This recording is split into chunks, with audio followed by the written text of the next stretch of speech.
Você sabe quais são os tipos de transtornos que o narcisista inflige às suas vítimas?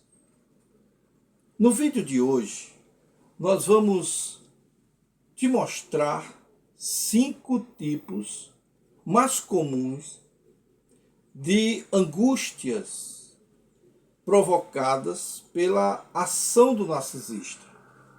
Quais são as consequências e como evitar que isso destrua a sua vida. Eu sou o pastor Israel, terapeuta comportamental, e esse é mais um vídeo do canal Aconselhando Vidas.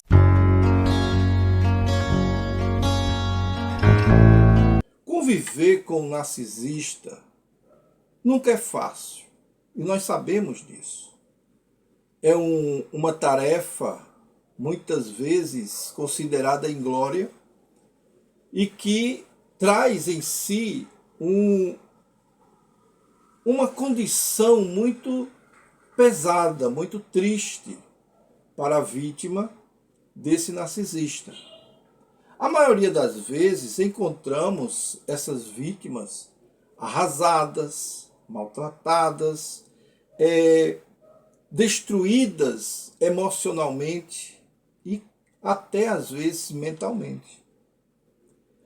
Por causa dessa convivência com o narcisista patológico, essas pessoas, elas não têm muitas opções quando estão vivendo debaixo do jugo, do abuso desse indivíduo que sofre de transtorno de personalidade narcisista.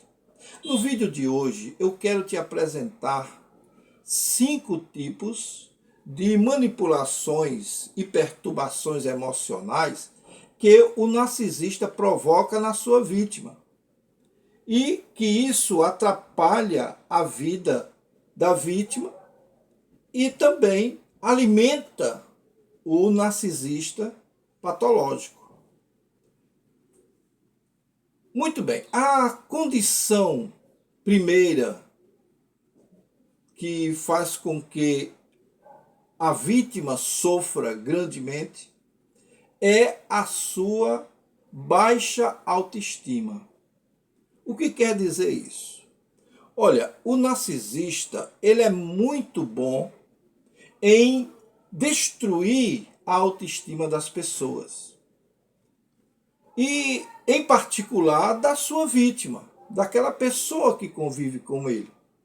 E isso se dá devido ao que podemos chamar aqui de projeção. Como isso acontece?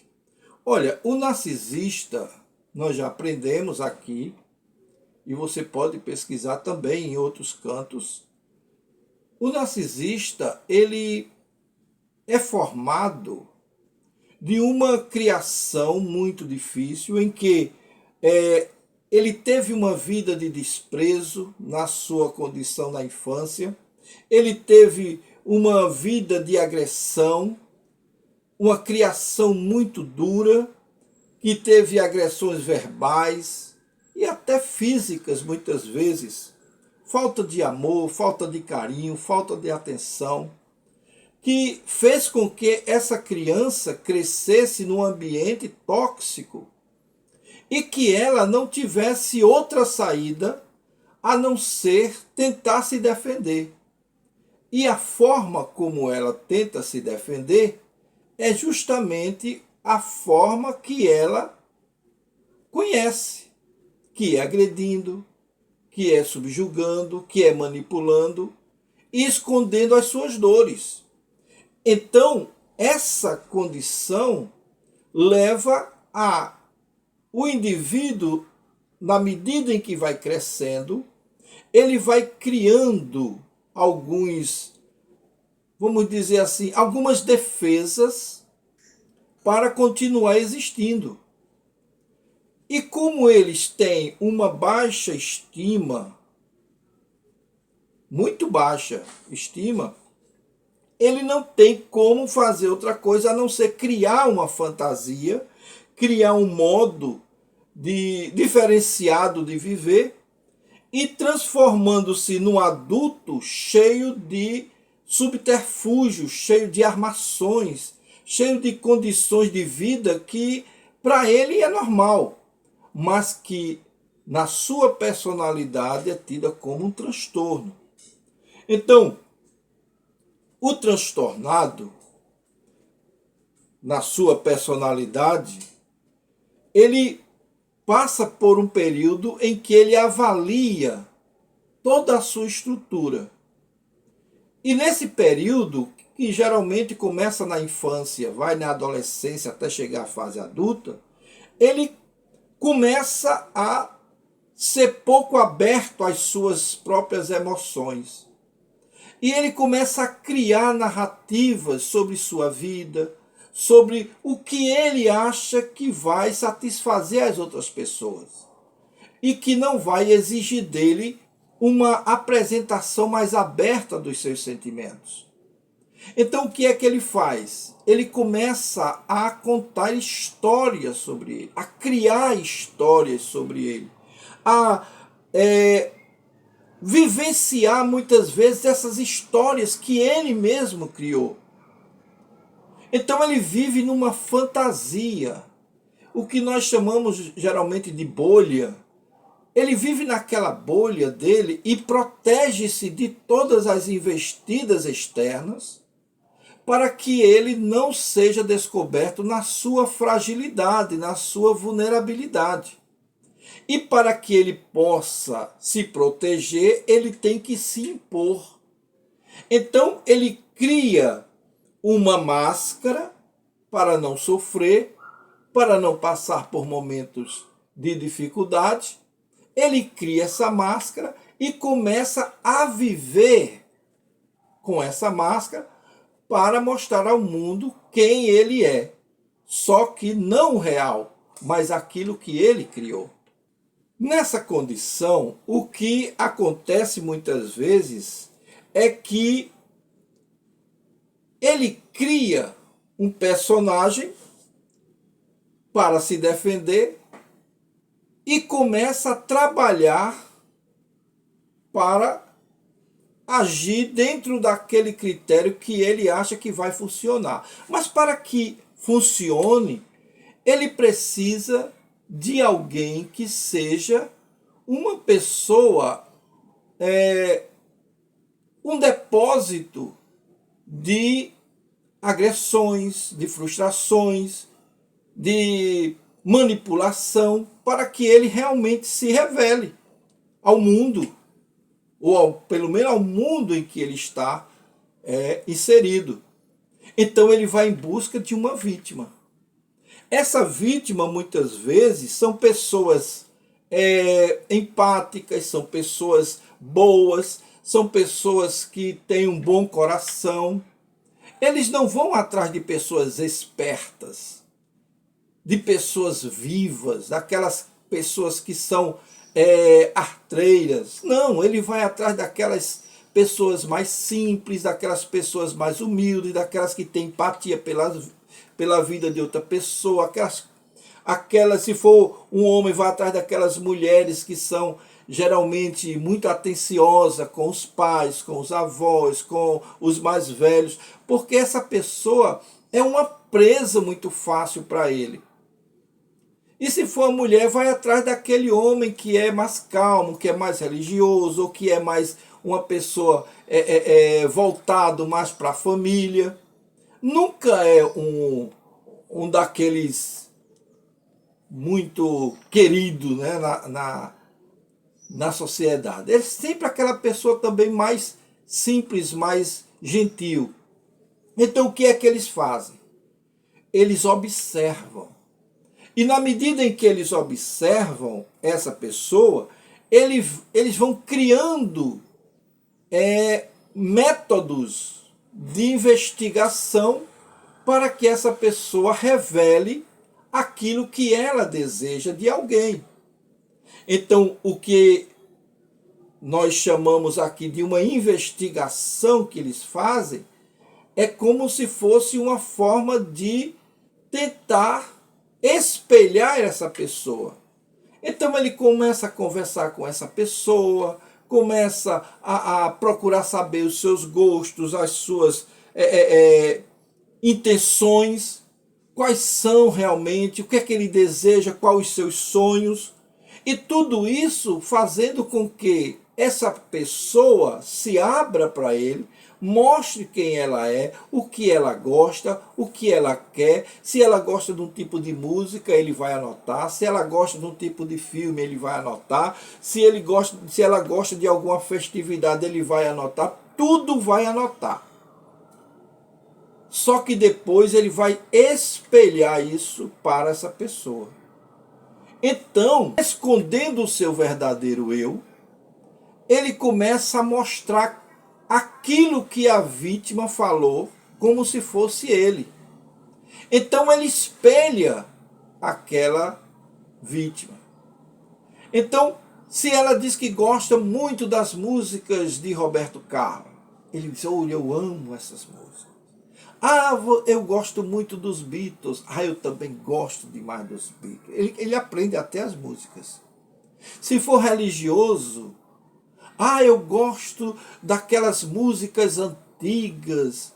E se ele tiver uma certa idade e for religioso, for evangélico, ele vai dizer: ah, eu gosto muito daqueles cantores, Luiz de Carvalho, Feliciano Amaral, aqueles homens que para a maioria das pessoas nem sabe quem são. Mas para aqueles que estão no meio evangélico, conhecem muito bem essas pessoas. E então, aquela jovem senhorinha que está ali ouvindo aquela conversa e achando que achou o príncipe encantado, ela vai dizer: pronto, então combinamos, porque eu gosto também dessas coisas. Só que ela está sendo enganada. Ele espelha isso e projeta-se como se fosse o príncipe encantado da vida dela, e com isso se torna irresistível. Olha só que coisa. É importante que a gente aprenda isso. Então, esse conjunto de artimanha que ele faz provoca, né, essa sensação de bem-estar. Então ele começa a fazer aquilo que ele é muito dado a fazer, porque o narcisista é um excelente ilusionista. Ele, sabendo que a vítima gosta, ele se apresenta com aquela condição.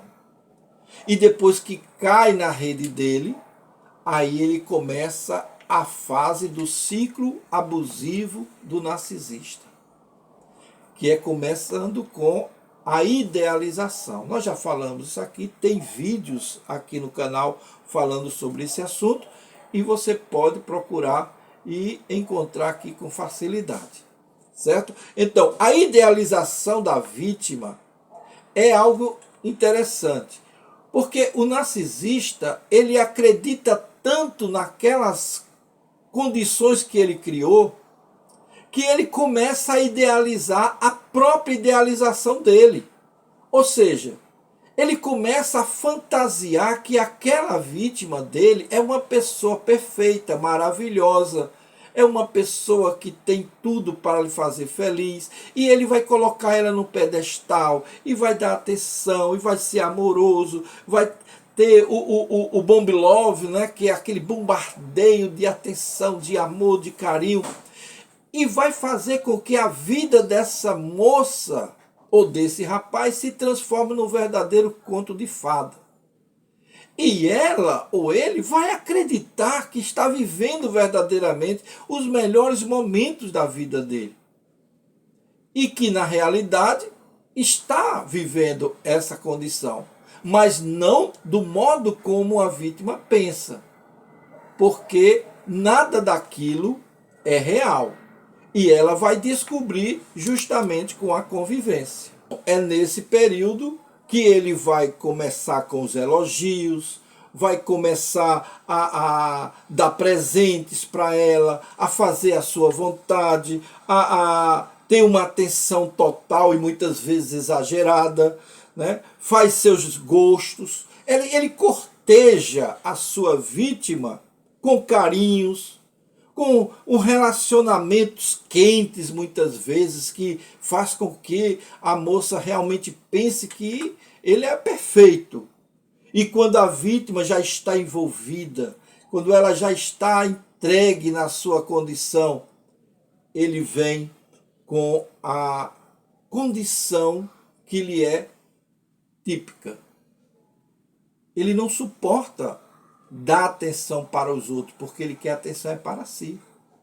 Então começa o período de desinteresse. Ele começa a esfriar na atenção, ele começa a esfriar em satisfazer os gostos dela. E ela começa a estranhar essa situação e começa a desconfiar. E ela começa a sentir que esse esfriamento não é normal.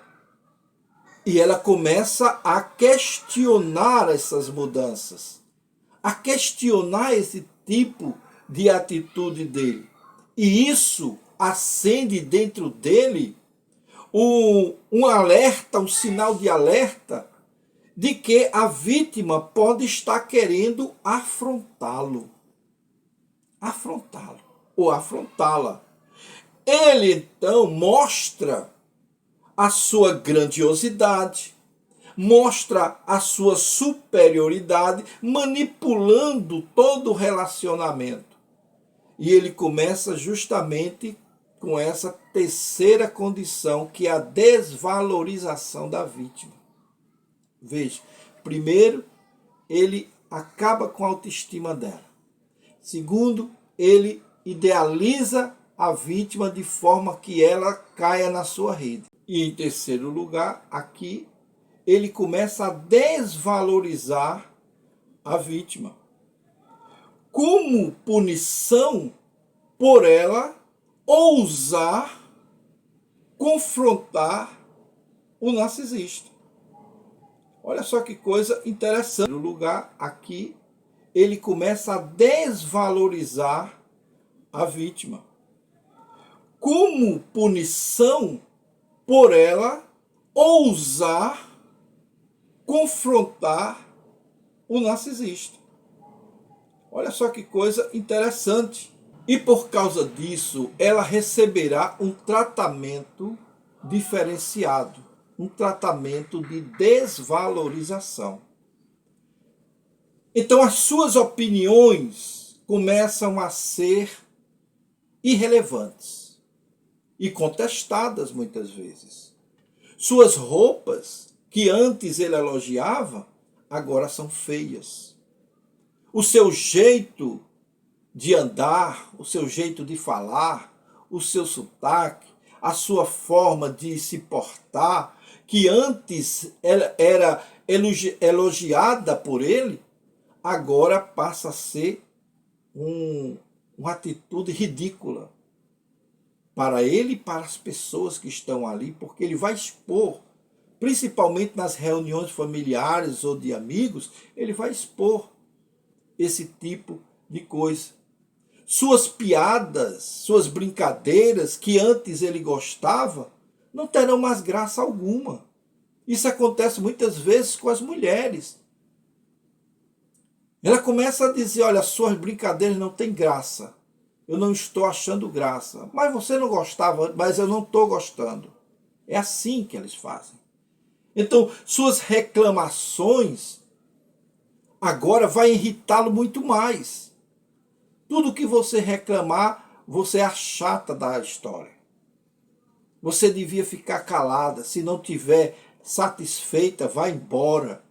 E começa esse tipo de atitude e traz consigo essa desvalorização. Suas solicitações emocionais, seu pedido de que ele seja mais carinhoso, que ela seja mais carinhosa, não vai surtir efeito nenhum, porque não serão mais atendidas.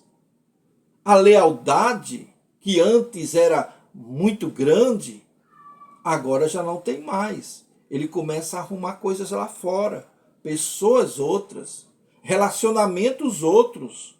Ele começa, ou ela começa a ter relações extraconjugais com o colega de trabalho, com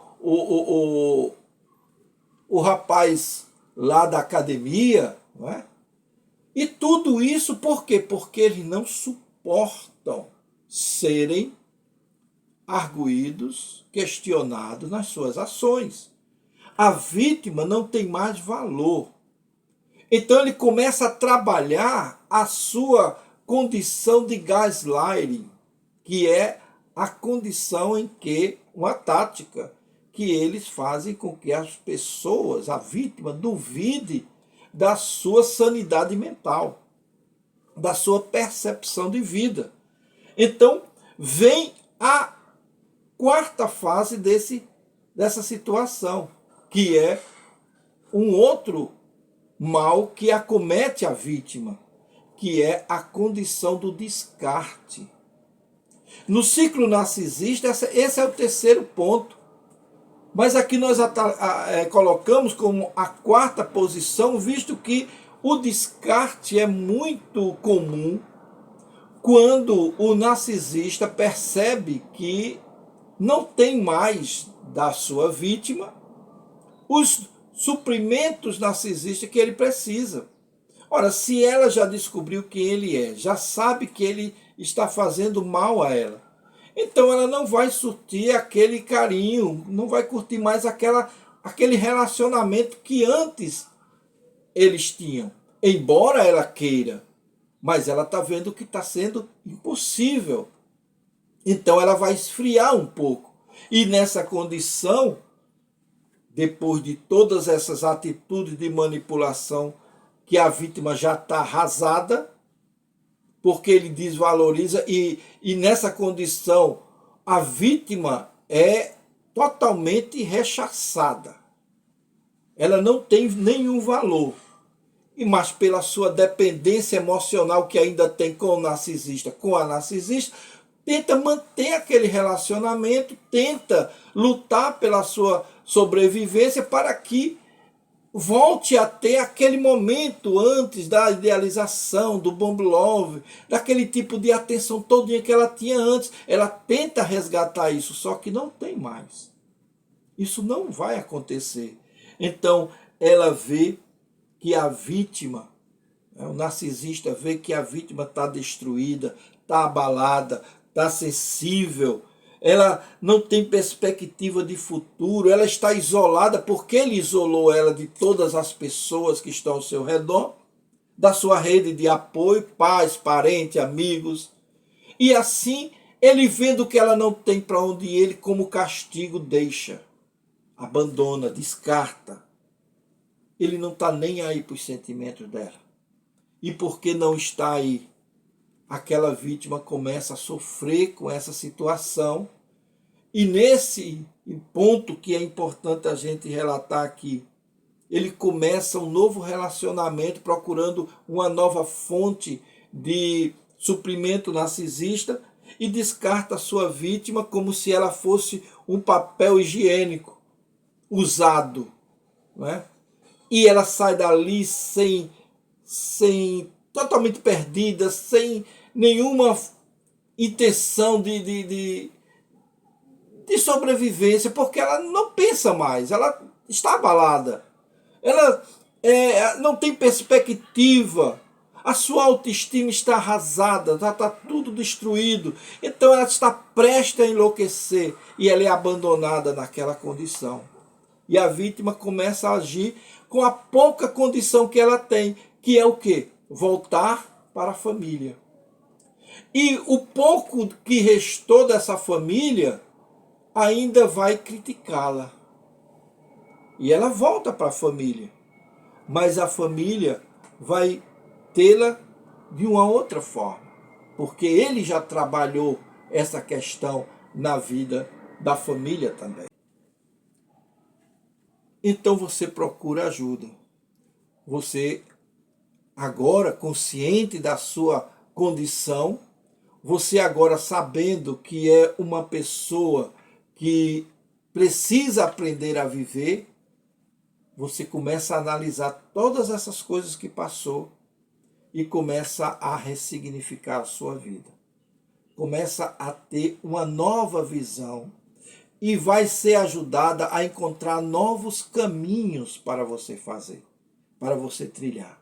E a partir daí você pode reajustar a sua vida, né? Reajustar o seu futuro, esperar a volta do abusador, sim, porque ele vai voltar. Ele lhe deixa, mas continua lhe monitorando. E ele vai saber que você voltou para casa, ele vai saber que você recebeu conselho, ele vai saber que você teve pessoas que lhe ajudaram, que você está indo a um médico, que você está indo ao psicólogo, a um psiquiatra, a um psicanalista. Ele vai saber que você está frequentando determinada instituição religiosa ou algum clube que tenha pessoas que ajudam. Então ele vai ver que você está se recuperando. E você se recuperando, recupera também os suprimentos narcisistas que ele precisa. Então ele vai voltar pela própria carência dele ou dela. E aí ele vem ou ela vem com o Wolverine. E você vai aceitar de volta. Se você quiser ter aquela velha vida, tudo bem, é um direito seu. Mas se você não quiser, você continua vivendo a sua vida, se preparando para novos relacionamentos. Não aconselho nesse momento. Mas depois de uns 2 ou 3 anos, é tempo, eu sei. Mas pior é viver naquela condição por mais 3, 4 anos, voltando para aquela situação, cedendo ao Wolverine do narcisista.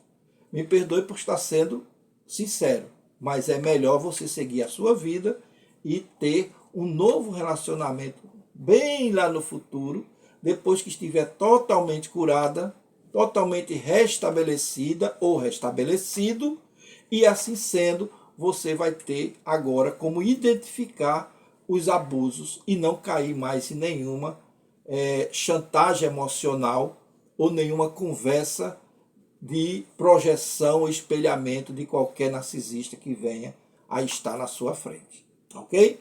Se esse vídeo te ajudou de alguma forma, se inscreva em nosso canal e até o próximo vídeo.